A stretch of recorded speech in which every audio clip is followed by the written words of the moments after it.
David Ruffin, The Solo Years.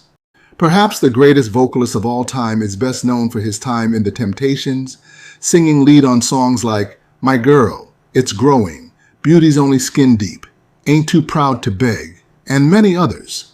But in 1968, he was fired from the group, but that wasn't the end for David. In fact, it was a new beginning. David released his first solo album, My Whole World Ended, in 1969, and the songs on that album were My Whole World Ended the Moment You Left Me, Pieces of a Man, Somebody Stole My Dream, I've Lost Everything I've Ever Loved, Everlasting Love, I've Got to Find Myself a Brand New Baby, The Double Cross, Message from Maria, World of Darkness, We'll Have a Good Thing Going On, My Love is Growing Stronger, and Flower Child. The album went all the way to #1 on the R&B chart, thanks largely to the title track, which peaked at #2 on the R&B singles chart, and it went to #9 on the pop chart. David Ruffin, the solo artist, had arrived, and when speaking about the album, he said, I have a lot of realistic tunes on the album. I don't believe in singing a song I don't feel. Most of the tunes that I've done since I've been on my own have been good lyrically, and the producers and arrangers work very hard on them. And when talking about the title track, David said, the song was written for me 2 months before I got out. It was written for me to do with the group, but somehow it never got recorded. I think it was the biggest thing in my career, and I'm enjoying it. And at that point, it certainly was the biggest thing in his career, so recording it as a solo artist instead of with the Temptations turned out to be a huge blessing. Not only was the song his biggest hit, but it also set the tone for the rest of the album. Another song concerns a guy who never had anyone to stand by him. It's called Pieces of a Man. I think these message songs should wake up a lot of people. The writers of these tunes are the ones who have the message. I'm just delivering. When I walk into the session, I haven't seen them. I look them over and give the music my feeling about the subject, but I just deliver the message they write, from whatever I feel about the story after reading it at the session. It's their words, but my feeling. Cornelius Grant. David Ruffin was a producer's dream because you could give David a lyric sheet and play the track, and he would lay a track that you couldn't come up with as a songwriter. The album features a strong thematic cohesion centered around heartbreak, longing, and emotional vulnerability. David's raw, impassioned vocal delivery acts as the emotional thread that binds the songs. Tracks like I've Lost Everything I've Ever Loved and The Double Cross continue the theme of love lost and being on the verge of collapse, reinforcing the sense of personal despair introduced in the opening song. Even on the slightly more upbeat numbers, David's voice carries the weight of personal pain, maintaining the emotional continuity. Though a couple of songs may veer stylistically or pace-wise, the album as a whole flows naturally, thanks in large part to the consistent lyrical themes and David's distinct yearning delivery. There is a difference to adjusting to being a single act, but not that much of a difference. If we did a 55-minute show as a group, I did 40 to 45 minutes as lead. That makes me over by myself for that whole time. But regardless of who it is, when you've been with somebody that long, singing, you're going to miss them. I do miss the Temps. It's like life. If you have something with you for 4 years and 6 months when you're not around it, you're definitely going to miss it. But if you put on a new shoe and you wear it as long as the old shoe you took off, I think you become comfortable. I've enjoyed doing many things with them, but right now I'm enjoying doing something I think I have to do. That is to sing. Since I am alone, I have that to do. And on No Longer Being a Temptation, he said, maybe it was just in the stars. Things happen for the best or for the worst. But this way, it's worked both ways because they are doing very well and things are looking better for me. I think it was something that was meant to happen. A lot of fans feel that they missed something, but they haven't missed anything. They bought my voice along with theirs for 4 years and some, and now it's not there, but they have a new sound. And that means that they've got that sound, and I've got my sound. It's still going. It's just like two people had a business going and they split up. In music, that special sound is your business, and they have theirs and I have mine, and it's great. And great it was. The Temptations had replaced David with a former member of the Contours, Dennis Edwards, and he would help them win their first Grammy with the song Cloud 9. Dennis Edwards. Can you imagine how I felt? I had to replace David Ruffin, the singer's singer. It was so difficult, and all I wanted was a chance to sing, that's all. The Temptations were doing fine on Cloud 9, and David was looking to continue his success as a solo artist. His second solo album was also released in 1969, and the songs on the album were Loving You Is Hurting Me, Put a Little Love in Your Heart, I'm So Glad I Fell for You, Feeling All Right, I Could Never Be President, I Pray Every Day You Won't Regret Loving Me, What You Gave Me, One More Hurt, I Let Love Slip Away, I Don't Know Why I Love You, The Forgotten Man, and The Letter. This album didn't quite match the impact of My Whole World Ended, both critically and commercially. While it lacked a standout hit on the level of his first album's title track, it still found moderate success. The album peaked at number 9 on the R&B chart, and I'm So Glad I Fell for You reached number 18 on the R&B singles chart, showing that David's voice and presence still resonated with his fans. There would be a gap between this album and his next solo release, but David wasn't taking time off. He was busy performing at different venues, as well as recording tracks with his brother Jimmy Ruffin for their album I Am My Brother's Keeper. And he was also working on what was supposed to be his third solo album, but Motown decided to put it on the shelf and it wouldn't be released until years later. David's next solo album was his self-titled album, which was released in 1973. The songs on the album were The Rovin' Kind, Common Man, I'm Just a Mortal Man, If Loving You Is Wrong, I Don't Want to Be Right. There Will Always Be Another Song to Sing, I Miss You, Blood Donors Needed, A Little More Trust, Go On With Your Bad Self, and A Day in the Life of a Working Man. The album peaked at number 34 on the R&B chart. But despite the album's modest chart performance, it is still considered by many to be David's most soulful album. David was looking to turn things around with his next album, and to help do that, he got with a producer who had been a key figure in the Temptations' success. Several years have gone by since I felt as good as I am feeling about my career. For the first time since going it alone, I firmly believe that I have total support from everyone connected with me. They're really in their pitching and determined that I'm going to make it. It looks as though this time, all of the pieces will fit. With David's previous album not doing as well as he had hoped, he considered leaving Motown and shopped around for a new label, but he eventually decided to re-sign. I have to admit that the fantastic job the company did in launching Kendricks as a single artist was very important in my re-signing. There was never any doubt in my mind what the company could do. It was just a matter of whether they would do it for David Ruffin. I suppose getting adjusted to the move from Detroit to Los Angeles was an important factor for the company, but that old family feeling is again creeping into the Hollywood offices. By all accounts, Motown was like a family in the early years, and legendary music producer Norman Whitfield was a big part of that family. It's just like a homecoming for me. You know that Norman was responsible for some of those oldies but goodies that I sang lead on with the Temps, and having him give his unique direction for the new album could only be an asset. He very successfully guided the Temps through the musical changes this business went through up until present, and most of all, they never lost touch of what was happening in the marketplace.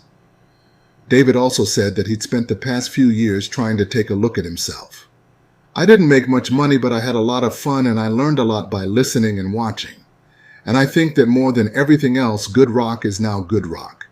The barriers between music are breaking, and the black artist has a better overall opportunity. Me and Rock and Roll Are Here to Stay was released in 1974, and the tracks on the album were I Saw You When You Met Her, Take Me Clear From Here, Smiling Faces Sometimes, Me and Rock and Roll Are Here to Stay, Superstar, No Matter Where, City Stars, and I Just Want to Celebrate. But it's the rock scene I like. That's why my LP is called what it is, and that's why there are things we hope will appeal to everyone on it. It's the most relaxed thing I've ever done. I took my time. I took the songs home and I had fun. And I found how to get the most from my voice. Norman Whitfield produced most of it and wrote most of it. And the LP is more planned than anything I've ever done. And I think that, along with aiming the LP at everyone, it has become a growing trend in black music. Despite the approach to appeal to everyone, the album saw little success. And now things weren't looking so good for David, but he didn't give up. After that album, I seriously gave thought to retiring, but I realized that what I needed was another system. So for his next album, David got with producer Van McCoy. Van turned out to be just what David needed. Who I Am was released in 1975. The songs on the album were Who I Am, It Takes All Kinds of People to Make a World, Walk Away from Love, I've Got Nothing But Time, The Finger Pointers, Wild Honey, Heavy Love, Statue of a Fool, and Love Can Be Hazardous to Your Health. It turned out David was right when he said he needed another system. On this album, the production complements his voice with a blend of traditional soul instrumentation and disco influences, creating a sound that was both timeless and indicative of the era. I've always had the greatest of respect and admiration for Van McCoy, and recording together is something that he and I have discussed on many occasions. I've seen him working before, and I really loved the way he worked, and I now appreciate more fully not only what a fine arranger and producer he is, but what a genuinely nice guy he is too. And this helps a great deal. When I re-signed with the company, it was the first request I made, and I'm pleased to say that the company agreed completely. Van treats everybody with so much respect. For example, he allowed me to screen the songs before the selection was actually made. And I was at every session, even for the smallest little thing, because he felt it was important. And he was ready early. He would even wait for me to arrive so that nothing got passed without me knowing. And he even sings backgrounds on the album, you know. Working with Van McCoy gave David more positive vibes, freedom and creativity, and it made a world of difference. Until now, I've always been told how to sing. I've worked with producers who want me to sound like an extension of them. And there's not much point in that, right? With Van, though, he left me to sing my way. He left the studio during some of my vocal sessions. That's how much faith he had in the way I sing naturally. And Van was the first of all the producers I've ever worked with who took the time and trouble to listen to songs I'd written myself and for myself. He figured that if I had written them with me in mind, I might know what I was doing. That's how Statue of a Fool, which I wrote, came to be on the LP. It's the first time I've ever been allowed to record one of my own songs, would you believe? The nearest I can come to the way I've worked with Van is the way it was with Smokey back in the Temptations days on songs like My Girl and Since I Lost My Baby. You'll hear that same natural approach because he told me to sing my way. My Girl was done on the very first take, you know. No, this LP is easily the best work I've done as a solo artist. It's natural and the real me. Yes, I do have favorites on the album, though. I'm proud of Statue of a Fool, of course, because of what it means to me. Then I particularly like Wild Honey, It Takes All Kind of People, and of course Walk Away from Love, which I chose as the single myself and which I feel is perhaps my best performance on record to date. I was so relaxed for every vocal session that I'm at what I consider to be my best. In one session of 3 hours, I completed 4 songs, Love Can Be Hazardous, Heavy Love, Wild Honey, and Walk Away from Love, so that can give you some indication of how well it all went. The album made it into the top 5 on the R&B chart, and Walk Away from Love made it all the way to number 1 on the R&B singles chart. And it also made the top 10 on the pop chart. And so after a long, dry spell, David Ruffin was back on top. The success of Walk Away from Love led to David getting more work, and fans who attended his shows were not disappointed, and of course they loved the older material, but the younger fans wanted to hear him perform his new music. They sit there and wait for Walk Away from Love to see if I'm going to hit that highest note. And David, being one of those artists who sounded just as good live as he did on the record, if not better, hit each note effortlessly. Fresh off the success of Who I Am, David again teamed with Van McCoy for his next album, which was released in 1976.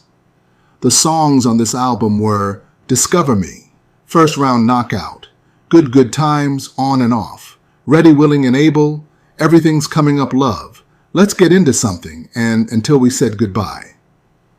This album wouldn't reach the level of the previous one, but it peaked at number 16 on the R&B chart, and the title track was in the top 10 on the R&B singles chart. On this track, David again showed off his incredible range with his famous high notes. When I hit that note, it makes the needle on a tape recorder register solidly and stay on that note. David's voice was great as ever, and McCoy's production was again amazing. And despite this album not being as successful as the first, they stuck together. Van is definitely a fantastic arranger. I think he has the ability to reach the feeling of what I want to come out in my voice. It has to be complementary, what he is doing and what I'm doing without doubt. The flavor of his arrangement must mean something toward making the song a hit. David's next album, In My Stride, was released in 1977 and marked a bold step further into disco. While the genre was hugely popular at the time, and elements of it had already appeared on Who I Am and Everything's Coming Up Love, this album leaned heavily into the sound. McCoy's smash hit The Hustle had become one of the most iconic disco songs ever, but even so, the change in direction was unexpected for fans who had long known David as a soul man. One critic wrote, "Ruffin previously stuck to his own rhythm and blues vocal format in the mold of Marvin Gaye, but in the hands of Do the Hustle McCoy, he has become just another disco dude out to set the dance floor on fire." Not everyone embraced the disco sound, and while most of the tracks on the album leaned heavily into disco, David never abandoned his signature style. His vocal performances remained passionate and dramatic, especially on the soulful love ballad Just Let Me Hold You for a Night, which went to number 18 on the R&B singles chart. The other tracks on the album were You're My Peace of Mind, I Can't Stop the Rain, Nightmare, Questions, I'm Jealous, Hey Woman, There's More to Love, and Road by the Place, Where We Used to Stay. The album didn't help David get back to the top of the charts, but it did show his willingness to evolve. In My Stride wound up being David's last release with Motown and with McCoy.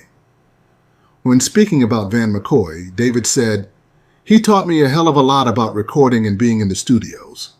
David soon signed with Warner Brothers, and his debut album on the label, So Soon We Change, was released in 1979, and the tracks were Let Your Love Rain Down on Me, Break My Heart, I Get Excited, Chain on the Brain, Morning Sun Looks Blue, Let's Stay Together, So Soon We Change, and Sexy Dancer.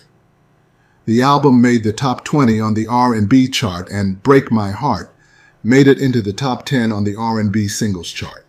The second single, I Get Excited, charted also and became a fan favorite.